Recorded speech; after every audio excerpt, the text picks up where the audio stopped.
Hello everyone, स्वागत है आप सभी का आज के इस सेशन में। दोस्तों, इससे पहले हमने वर्ल्ड जियोग्राफी के 2 क्लास कर लिए हैं, ठीक है।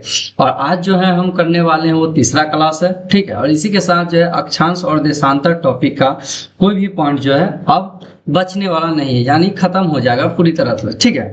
इसमें हमने कल की वीडियो में कहाँ तक देखा था, तो कल की वीडियो में हम लोगों ने स्थानीय समय तक देखा। स्थानीय समय की बात कर ले तो हमने कल की वीडियो में यहाँ तक के पॉइंट को देखा था, ठीक है। तो आज हम लोग इससे आगे की जितने भी पॉइंट होंगे वो सभी के सभी देखने वाले हैं।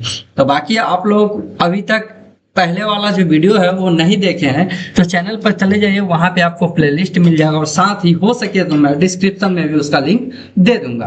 तो चलिए बिना देर के वीडियो को स्टार्ट करते इससे पहले आपसे एक छोटी सी रिक्वेस्ट है, पहली बार चैनल पे आए हैं तो चैनल को सब्सक्राइब कर लीजिएगा ताकि इसके बाद जो भी क्लास आएगी उसका नोटिफिकेशन आपके पास ऑटोमेटिक चला जाए। तो चलिए इसी के साथ जो है हमने कल ये सारा पॉइंट देखा था, फिर भी हम यहाँ से जो था, यहाँ से हमारा पॉइंट ये जो भारत का प्रायद्वीपीय पठार का ये मैप है, यहाँ तक ले जो है दक्षिण भारत का मैप तक हमने देखा था। फिर भी एक बार मैं इसे और रिपीट कर देता हूँ, जैसा कि आपको पता होगा कि यह दक्षिण भारत का मैप है, ये आधा भारत का मैप है, ठीक है।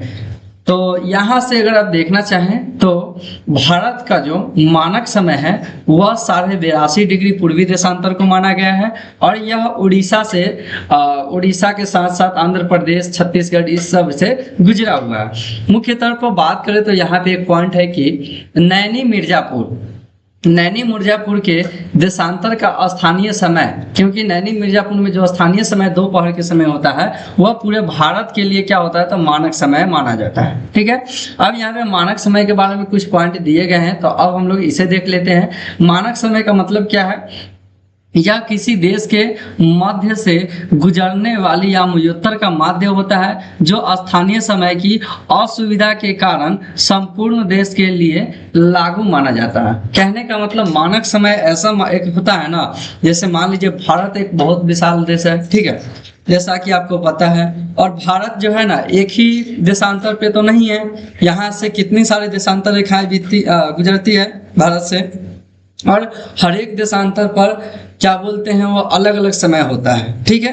तो जैसे आपको पता होगा कि जैसे गुजरात हो गया और अरुणाचल प्रदेश, दोनों के समय में कितना का अंतर है, स्थानीय समय में तो 2 घंटे का अंतर है।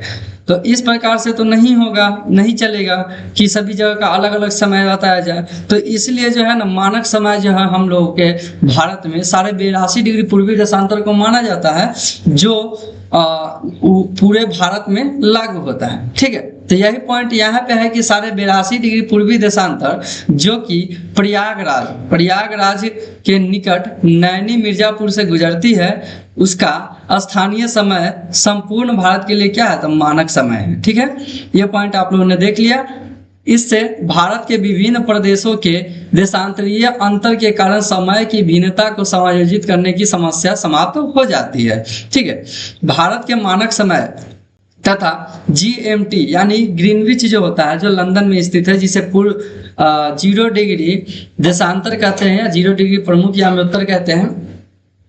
तो भारत का मानक समय और ग्रीनविच के समय के बीच में जो अंतर है वो कितने देर का है तो 5 घंटा 30 मिनट का है, ठीक है। अब यहाँ से देखते हैं कि भारत का मानक समय 5 राज्यों से होकर गुजरता है। भारत का जो मानक समय है 82.5 डिग्री पूर्वी देशांतर, वो कौन कौन से राज्य से गुजरता है तो यह उत्तर प्रदेश, मध्य प्रदेश, छत्तीसगढ़, उड़ीसा और इसी के साथ जो है आंध्र प्रदेश से यह गुजरता है 82.5 डिग्री। अब यहाँ पे दिया है कि विश्व समय क्षेत्र। अब हम लोग विश्व समय क्षेत्र देख लेते हैं।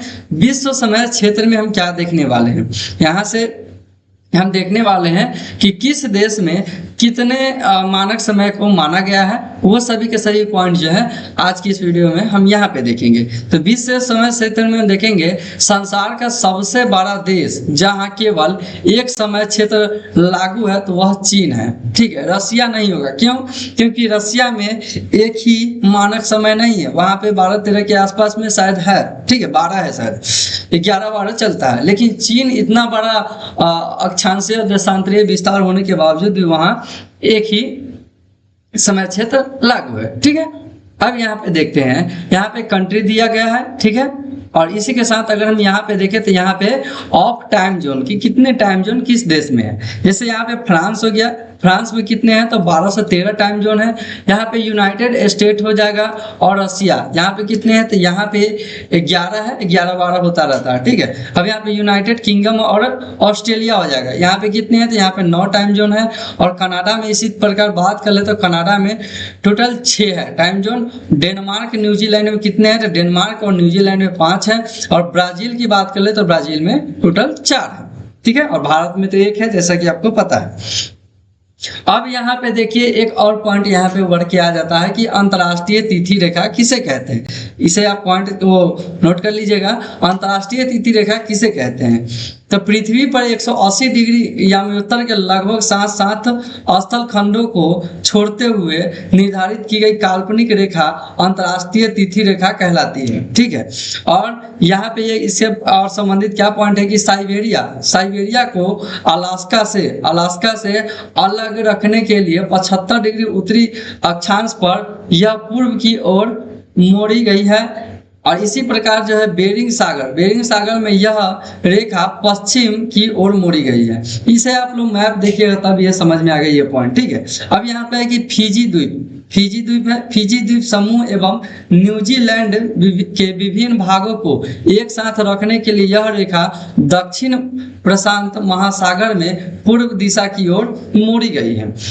और यहाँ पे अगर एक और पॉइंट देखना चाहें तो अंतर्राष्ट्रीय तिथि रेखा के पूर्व व पश्चिम में 1 दिन का अंतर हो पाया जाता है, ठीक है, या होता है। अतः इसे पार करते समय 1 दिन बढ़ाया या घटाया जाता है, ठीक है। इसका शायद ग्राफ भी होगा जो मैं आपको समझाऊंगा आगे। जब कोई जलायान यानी कोई शिप हो जाएगा, नाव जहाज जो होते हैं बड़े बड़े, जब कोई जलायान अंतर्राष्ट्रीय तिथि रेखा को पार कर पश्चिम दिशा में यात्रा करता है तो 1 दिन जोड़ दिया जाता है, ठीक है, 1 दिन जोड़ दिया जाता है। तथा जब पूर्व दिशा में यात्रा करता है तो 1 दिन घटा दिया जाता है। इस पॉइंट को आप लोग याद रखिएगा। अंतर्राष्ट्रीय तिथि रेखा 180 डिग्री पूर्वी देशांतर के समानांतर चलती है। अगर आपसे क्वेश्चन पूछा जाए एग्जाम में कि अंतर्राष्ट्रीय तिथि रेखा कितने डिग्री के समानांतर चलती है तो 180 डिग्री पूर्वी देशांतर की समानांतर चलती है। यहाँ पे एक और पॉइंट है, इसमें 3 स्थानों पर मोड़ दिए गए हैं ताकि एक देश के सभी क्षेत्रों में एक जैसी तिथि रहे, एक तिथि रहे। जैसे अंतर्राष्ट्रीय तिथि रेखा से क्या होता है तो दिन का निर्धारण होता है, और मानक समय से क्या होता है तो किसी देश में समय का निर्धारण होता है। अब यहाँ पे है कि प्रशांत महासागर में ही क्यों, जैसे अंतर्राष्ट्रीय तिथि रेखा है वह प्रशांत महासागर में ही क्यों खींची गई है तो यह इसलिए खींची गई है क्योंकि वहाँ न्यूनतम संख्या में देश आते हैं। यदि अंतर्राष्ट्रीय तिथि रेखा को कोई व्यक्ति पश्चिम से पूर्व जाते हुए पार करता है तो 1 दिन का लाभ होता है, यानी 1 दिन बढ़ जाता है। यदि पूर्व से पश्चिम इसे पार किया जाता है तो 1 दिन की हानि होती है, यानी घटा दी जाती है। दोस्तों इसी के साथ जो है अक्षांश और देशांतर, यानी पहला जो टॉपिक था उसमें जो है अक्षांश और देशांतर के टोटल 3 क्लास हुए हैं और तीनों के तीनों खत्म हो गए हैं। और ये सभी के सभी जो प्लेलिस्ट आपको चैनल पे मिल जाएंगे, आज की वीडियो भी वहाँ पे ऐड हो जाएगी। बाकी आप लोग इसी प्रकार की और भी क्लासेस करने चाहते हैं तो आप लोग इस चैनल को सब्सक्राइब कीजिए, ज़्यादा से ज़्यादा प्यार और सपोर्ट दीजिए, क्योंकि जितना ज़्यादा सपोर्ट बढ़ेगा, जितना ज़्यादा सब्सक्राइबर बढ़ेंगे, जितने ज़्यादा लोग देखेंगे हमारे वीडियो को, उतना जल्दी जल्दी और भी क्लासेज है। अभी तो फिलहाल में है जो जियोग्राफी की स्टार्ट की गई है। हमारे पास जो है वो हिस्ट्री का भी नोट्स है, पॉलिटी का भी नोट्स है, जो बीपीएससी प्रीलिम्स और मेंस के लिए काफ़ी ज़्यादा इंपॉर्टेंट होने वाला है, ठीक है। और ये सभी के सभी जो नोट्स है वो कहाँ के हैं, वो एडुटेरिया संस्थान के हैं। तो दोस्तों इसी के साथ हम आप सभी से विदा लेते हैं और फिर से नेक्स्ट टॉपिक के साथ आप लोगों के मिलते हैं। तब तक के लिए जय हिंद, वंदे मातरम दोस्तों।